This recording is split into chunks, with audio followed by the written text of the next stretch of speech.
Welcome to Canada's most irreverent talk show. This is The Andrew Lawton Show, brought to you by True North. Coming up, Erin O'Toole cracks the whip to quell dissent. Is it hate speech to fly an Trudeau flag? And a conversation with Libertarian Party leader Jacques Boudreau. The Andrew Lawton Show starts right now. Welcome to Canada's most irreverent talk show. This is the Andrew Lawton Show on True North, Thursday, November 18th, 2021. It is my pleasure, nay, it is my privilege to have you aboard the program today. We're going to be talking about libertarian politics, free speech, and of course, the fight over Erin O'Toole's leadership. I know it sounds a little bit familiar, right? This is what we talked about on the Tuesday show. We even had Conservative Senator Denise Batters on the program, except by the time the show aired, she was no longer Conservative Senator Denise Batters. She was a senator, she was a small c Conservative, but she was no longer a big C Conservative caucus member, having been summarily expelled from the Conservative Party caucus by Erin O'Toole because she decided to challenge Erin O'Toole's leadership of the Conservatives. Here's the timeline. On Monday, Denise Batters releases a petition, says Erin O'Toole has flip-flopped on policies, he's thrown the party under the bus, he's not trusted by Canadians, he's not poised to win an election when that time comes, so Conservative members should have a say over his leadership. That was her view. On Tuesday, she came on the show. We had a great chat. She restated that. She said she could be wrong, but she thinks the members need to have a say. And you know what? We pre-record things, of course, because it is a podcast and you get better quality if you've been able to do that. The challenge is every now and then, by the time you hit that publish button, something has changed that upends what you were talking about on the show. And in this case, it was almost exactly at that moment that we published that Erin O'Toole had apparently announced that he had kicked her out of caucus. Denise Batters said it was in a voicemail. She even took a screenshot of the no caller ID phone number that had, absence of a phone number that had tried to reach out to her. And it was Erin O'Toole telling her in a voicemail she was no longer in the Conservative caucus. Now, Erin O'Toole's brief statement here says he will not tolerate an individual discrediting and showing a clear lack of respect towards the efforts of the entire Conservative caucus who are holding the corrupt and disastrous Trudeau government to account. Just 8 weeks ago, Canadians elected Conservatives to hold Justin Trudeau accountable for his economic mismanagement and fight the cost of living crisis, skyrocketing inflation, and the supply chain issues that are crippling businesses. That is our focus as a team, unquote. There are a couple of things that I want to point out here. Nowhere in this statement does he say what's actually happened, which is that she has taken aim at him. He says she's discredited and disrespected the entire Conservative caucus. You know, I spoke with Denise for, I think it was, maybe 15 minutes or so, and I didn't hear anything in there that was disrespectful to the caucus. Of course, Michelle Rempel-Garner had said that what Senator Batters was doing was distracting people from the work that Conservative MPs were doing, but that's a little bit of a convoluted path to she's taking a flamethrower to the party itself. But I want to jump in on this line here because I had to kind of roll my eyes at it, but it's very important to understand this honestly. Erin O'Toole's statement says, 8 weeks ago, Canadians elected Conservatives to hold Justin Trudeau accountable. Canadians did not elect Conservatives at all to do anything 8 weeks ago. That's the whole point. That's why we're having discussions about what went wrong. That's why the Conservative Party has launched a review of the election. That's why Erin O'Toole is facing a call from inside the House to resign in some cases. The Canadians did not elect the Conservative. You don't get elected to be the opposition. You end up in opposition when you lose. But the Conservatives are still trying to spin everything that happened on September 20th, as a victory. They still don't accept or even concede that they lost. They're trying to say everything's fine, everything's hunky-dory. No, Canadians elected us to hold Justin Trudeau to account. No, what that actually means is that Canadians elected Justin Trudeau. So let's at least have an honest discussion about what happened, so that you can have an honest discussion about what comes next. And the reason is the primary defense of Erin O'Toole right now. The primary defense of his leadership is that he was just almost there. It was so close. He was just like a stone's throw away from victory. He could see it. He could smell it. He could taste it. It was almost there, and it's going to be there next time. Now, that may well be true. But I maintain what I said on Tuesday, that Erin O'Toole needs to do what he has not done yet, which is actually sell and defend his leadership. Apart from, well, we almost won and there could be an election within 18 months. Tell Canadians, tell conservative Canadians why you deserve to be there. And when you go around and start expelling anyone who criticizes you, you're not exactly sending the message of a leader in control of a party, a leader assured of his own leadership. And I want to talk about why this is not going to be the end of this journey for a lot of conservative MPs in just a couple of moments here. But first, I want to talk about Senator Denise Batters' response to this. She said in a statement published yesterday, "I am and will always be a conservative. It is ironic that Erin O'Toole is expelling me from our National Conservative Caucus for asking him to adhere to the principles and policies our Conservative Party members have approved." She goes on about how the petition is simply about giving members a say in the leadership and future direction of the party. And then she argues that O'Toole cannot tolerate criticism. She says she raised her concerns directly. He didn't respond. He didn't act. And now his response is to kick her out. And she points out that Senator Michael McDonald had made similar complaints but did not get kicked out of caucus. And she wants to know why there is, in fact, a double standard there. And I don't know the answer. I mean, the reality is Michael McDonald made some comments, but I don't think launched a campaign in the way Senator Batters did. But nevertheless, there is a growing trend I think we're going to see of MPs, and included in that category right now are senators, that are increasingly uncomfortable with this top-down leader-directed process that we see in the Conservative Party. And that other story I wanted to bring up here comes from the Canadian press. O'Toole warns more expulsions in store for any MP who challenges his leadership. So on Wednesday, he said about expelling Senator Batters that she made the decision for herself. He said, "I didn't want to make it. She made it for herself." He said people are allowing their frustrations and their personal agendas or issues on the pandemic to interfere with our progress, and they are not part of the team. So he says that anyone who's not putting the team and the country first will not be part of his team. So if you criticize Erin O'Toole, you are no longer a team player. If you criticize Erin O'Toole, you're not putting the country's interests first. That's what he's saying here. You're not putting the country's interests first if you criticize Erin O'Toole. Anyone who's not putting the team and the country first will not be part of this team.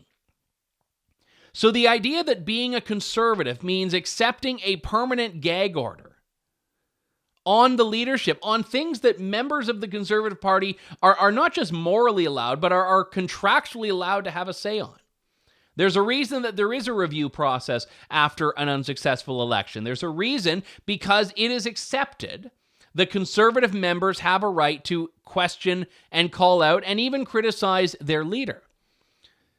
So if you're especially a senator, by the way, a senator who's not really been elected under the Erin O'Toole banner, she was appointed, and whatever you think of the Senate process, she doesn't owe anything to Erin O'Toole, but he now decides that she is no longer welcome in the Conservative Party, at least insofar as sitting in caucus is concerned, because she has said that the members deserve a say on Erin O'Toole's leadership. And you may know, I mean, I've been criticized of being anti-O'Toole. I've been criticized of being an O'Toole shill, oftentimes people responding to the same show, because people tend to read into things and listen to whatever they want to hear. But I will say I've been deliberately, very deliberately, I don't know if agnostic is the right word, but non-committal on what I think should happen, because I'm not a member of the Conservative Party of Canada. It's not my place to weigh in on these sorts of decisions. But the roadmap that I have laid out is one that Erin O'Toole is not following right now, which is actually making a point of explaining and being held accountable to the people who do feel alienated. I've had conversations with a number of conservatives since the election, just 2 months ago this weekend.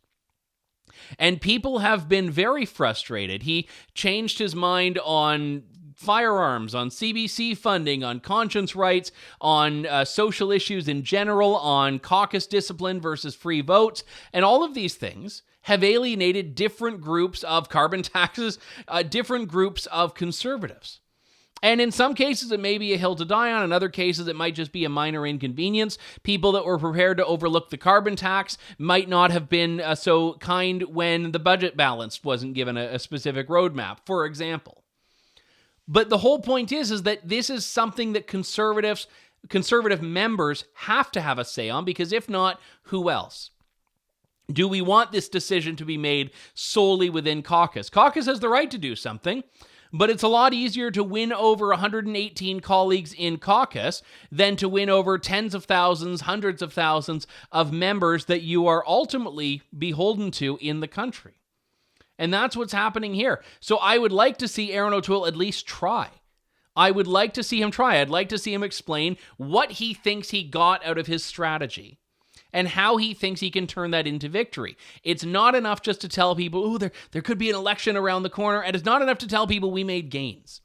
Because you know who else made gains? Andrew Scheer. And you know who cared about those gains? Absolutely no one. Because close is only good in horseshoes and hand grenades. I was raised with that bit of wisdom from my father, which has withstood the test of time. Close is only good in horseshoes and hand grenades, and politics is thankfully neither horseshoes nor hand grenades. Although sometimes it feels a little bit like the latter.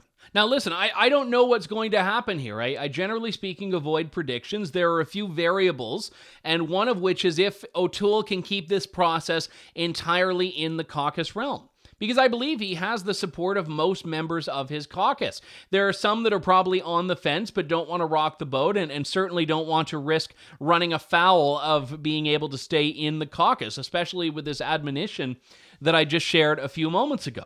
That anyone who speaks up, anyone who is not putting the country first, will no longer sit as a conservative member of parliament.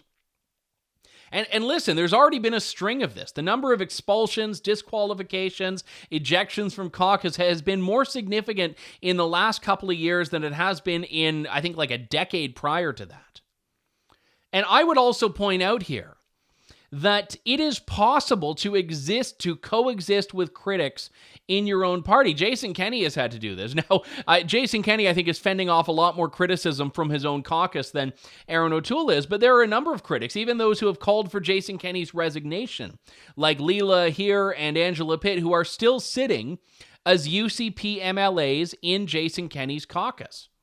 Now, do you take from that Jason Kenney is a weak leader? Do you take from it that he just doesn't want this absolute exodus of MLAs in which if you get rid of one, you have to get rid of them all? Or is he doing it because he realizes that strong leadership is the ability to withstand criticism? If I were Erin O'Toole right now and I were wanting to stay on as leader, I would say, you know what? Bring it on. The Conservative members deserve a say. I'm confident I can make my pitch to them. But he's not doing that. He should be leading the charge to have an early leadership review because it completely neutralizes all of those people saying he's trying to duck accountability. The only thing he gains from delaying is you get time to hopefully make it look like an election is more imminent.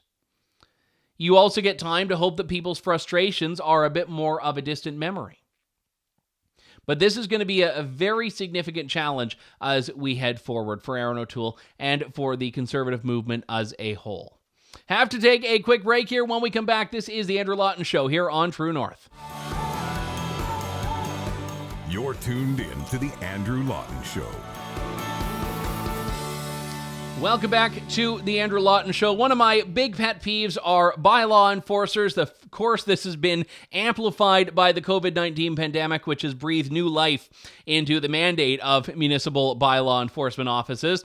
Let's talk about Port Colborne, Ontario, a community that has a very restrictive ban on what you can say in terms of a political statement or expression of free speech, even on your own property. As the headline in the Port Colborne Leader says, free speech or hate speech, Port Colborne resident ordered to remove vulgar banner. Now, normally we would blur this out, but in this case, I think the Maple Leaf is serving as an official censor of sorts. And as you can see, the sign there is a resounding F Trudeau. And if you look really, really closely, there's another F Trudeau sticker on the front door. Just in case you miss the big giant flag, you are hit with the double whammy when you look at the door and realize that it's actually two F Trudeau signs that you get on this house in Port Colborne.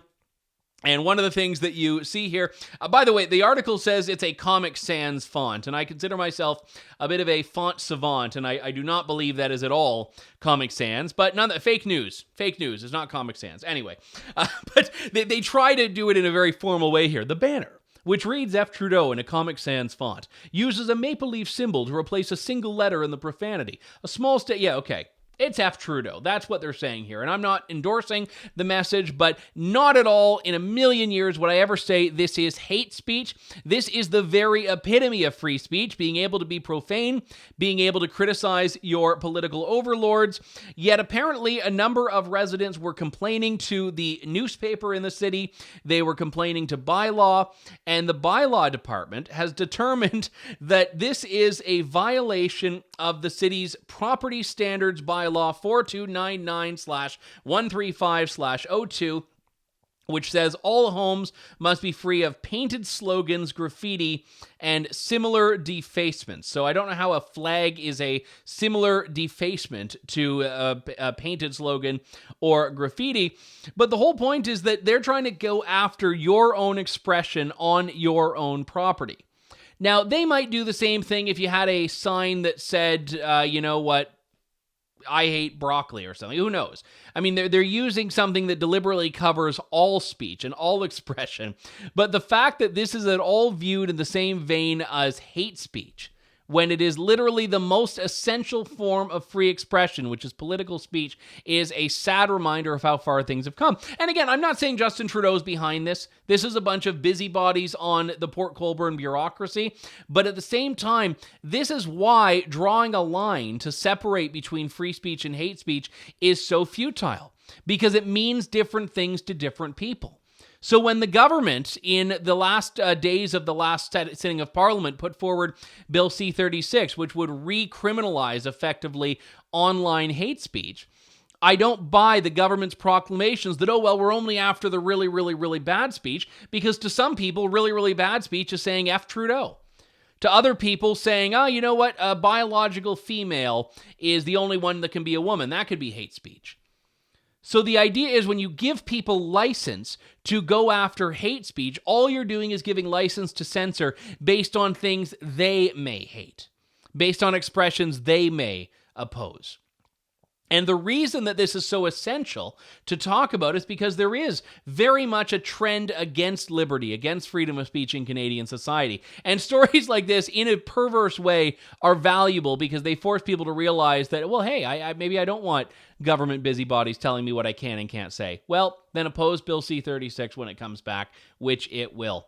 Speaking of liberty, going to return with a in-depth discussion with Jacques Boudreau, leader of the Libertarian Party of Canada, in just a couple of moments' time. This is the Andrew Lawton Show here on True North. You're tuned in to the Andrew Lawton Show. Welcome back to the Andrew Lawton Show. Well, obviously, the 2021 election is done, but for most parties and political movers, the fight for the next election, whether that comes in 2023 or 2025, whenever it is still underway. And we always try to do things a little bit differently at True North and spotlight some of the parties and leaders who don't necessarily get attention from the mainstream media, but whose perspectives are nonetheless very significant and certainly part of the Canadian political fabric. And I wanted to do exactly that this segment. Talk to the leader of the Libertarian Party of Canada, Jacques Boudreau. Now, Jacques is a relatively new leader to the party, as we'll talk about in just a moment. Tim Moen, I had on the show previously, was the former leader. But I should say right out of the gate, Jacques and I have a bit of a history, not a bad history, but when I ran as a candidate in London West for the Progressive Conservative Party of Ontario in 2018, he was the Libertarian candidate in that riding, and we both lost. He's now moved on to leading a party, and I've just run as far from politics as I can. But it's great to talk to you again. Jacques Boudreau, thanks very much for coming on today. Thank you, Andrew. It's great to see you again. So how did you end up the leader? Let's start there. Why did you want that job, and how did you get there? So we had a convention in Edmonton the weekend of August 14th and 15th. In leading up to that, the position of deputy leader was vacant. And I had made up my mind that I would be a good candidate for it, if only because I'm bilingual.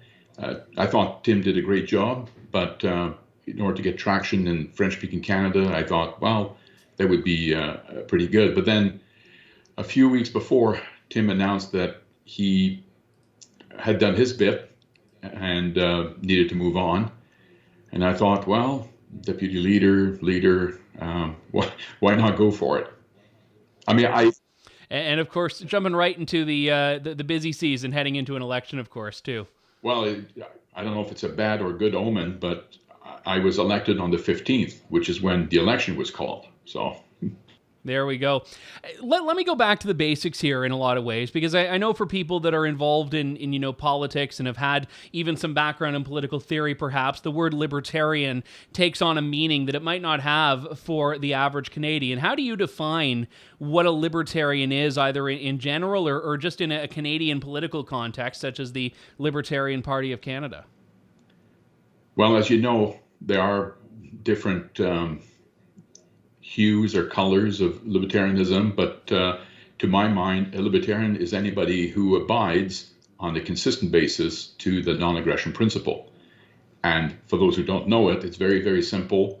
It's that the initiation or the threat of initiation of force against the innocent is wrong. And by innocent here, again, because you need to define these things, is anyone who does not engage in the, what I like to refer to as the shall nots. Right. So if you don't engage in murder, beating up, raping, stealing, then you are innocent. And I would say from that perspective, we are very at odds with most other parties who will regularly vote, for example, for laws that would outlaw things that they don't like. But not liking something is very, very different from outlawing something that is wrong, in the sense that, if there's aggression, of course you want to outlaw it, but you shouldn't outlaw things that you simply disagree with. And I can think of two very good examples of this in Quebec right now, where people have learned nothing from history. The very, very recent one is all the heat that the president of Air Canada is taking because he doesn't speak French. Now, maybe you're offended by this. Maybe you think it's poor marketing, and we could argue that maybe those are. But he's certainly not aggressing anybody by not speaking French. So people who are calling for draconian measures to compel him to do so, from a libertarian point of view, are completely wrong. More egregious is Bill 21 in Quebec, where, again, if you wear a religious symbol on the job, you are not aggressing anybody. Now, if you don't like it, from a libertarian point of view, would be, well, that's tough, but you can't start at gunpoint telling people what they can or cannot do simply because you don't like what they do. So I would say it's a very marked difference between us and the other parties, who, again, will engage in this type of behavior on a regular basis. Because another thing that is confused greatly is, and François Legault actually made that point. He said, well, Bill 21 is okay because the majority of Quebecers approve of it, and moreover, it was passed democratically. To which I say, well, you are confusing what is legal with what is moral, right? You've made it legal, but it's still immoral.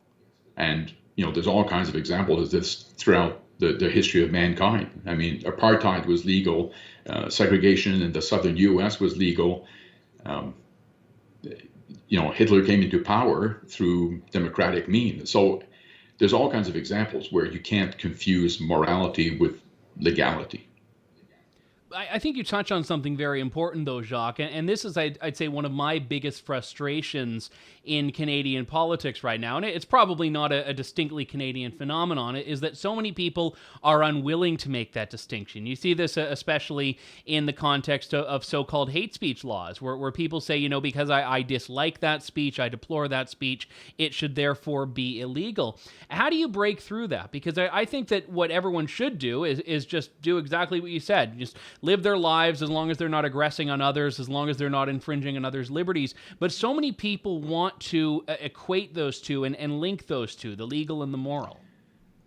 Well, so first of all, just to be crystal clear, the Libertarian Party of Canada is certainly not opposed to the criminal aspect of what, the criminal laws that we have with regard to hate speech. I mean, in terms of aggressing people, we don't condone or favor anybody who would, sort of bring up hate against other people or encourage violence against certain groups. So we're fine with it. Well, if I may, though, Jacques, those are very different things. Encouraging violence, you can argue that's a threat, that infringes on other liberties. Where do you draw that line, though? Because bringing up hate, that's an emotion, and we have in Canada a very significant debate about where that line is drawn. So where would you draw it? Yeah, sorry, I misspoke. I mean, I would say anybody who incite violence against a group out of hate. Yeah. Good. No, I mean, part of the battle, to answer your question, is, of course, is that we've had legal judgments where stating facts that are verifiable could constitute hate speech. I mean, that was a terrible, terrible judgment. I mean, I'm still trying to wrap my head around how one could come to that. I mean, to address your point, I would say that I would point to people that at some point they will be on the receiving end of these types of laws. Like one day they will express an opinion. And we see this on the left all the time. I mean, I think it was on your show last week, possibly where, or maybe it was Candace, but talking about how Margaret Atwood, was suddenly, people turned on her because she expressed an opinion that people didn't like. So one way that I would try to get through to people is, you just wait. At some point, you will express an opinion that people will not like. And again, it's not because they don't like it that constitute hate speech. And, could try to point to past examples, like Margaret Atwood or other people.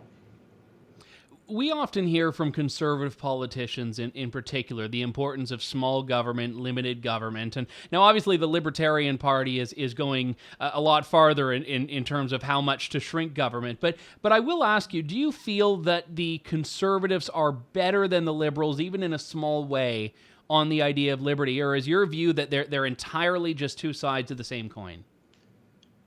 I find that conservatism in Canada is very much like the Republican Party in the US, in that when they are not in power, they speak a fairly good game. I mean, it's certainly not as good as I would like it to be, but then you get into power, and there's a very serious disconnect between what they argued while in the opposition and what they do once they're in power. So my answer is the rhetoric, is certainly better than the Liberals. Once they get into power, I'm not sure.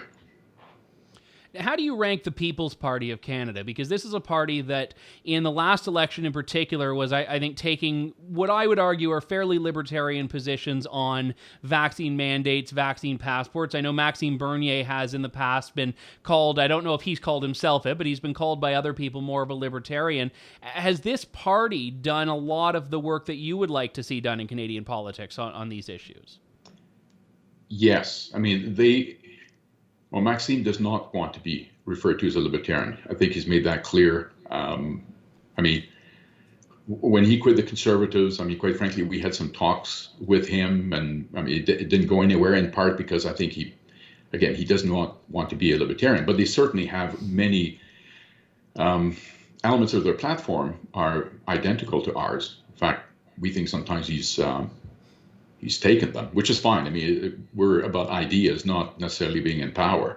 But I would simply say I don't think they go far enough. But I certainly, like when they talk about doing away with supply management, we would certainly be in favor of that. Smaller government, but I think we'd still have a very large federal government under a PPC government.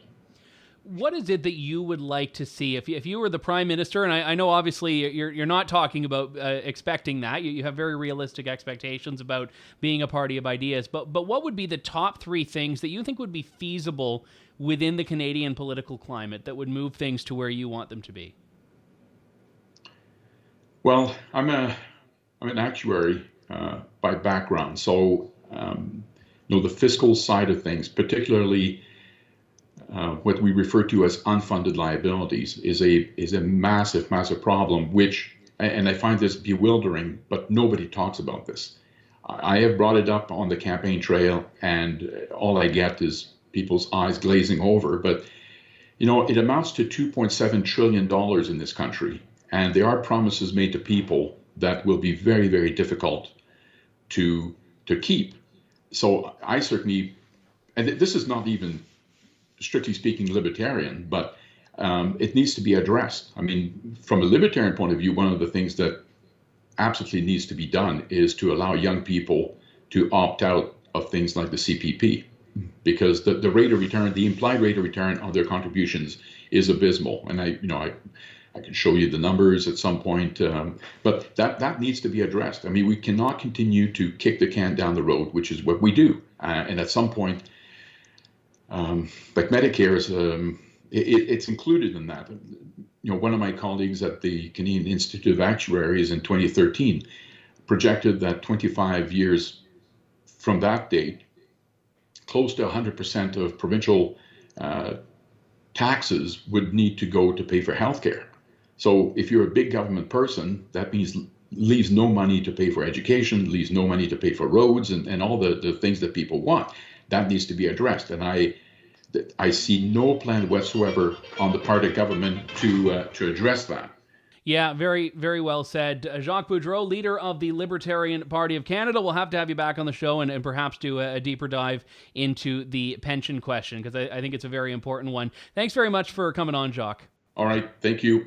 That was Jacques Boudreau, leader of the Libertarian Party of Canada and my one-time political rival in London West circa 2018. Not circa 2018, it was literally in 2018. Anyway, this is the problem with Latin.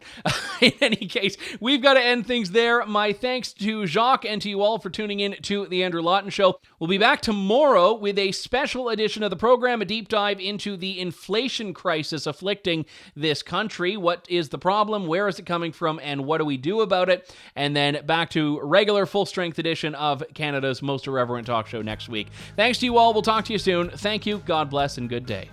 Thanks for listening to The Andrew Lawton Show. Support the program by donating to True North at www.tnc.news.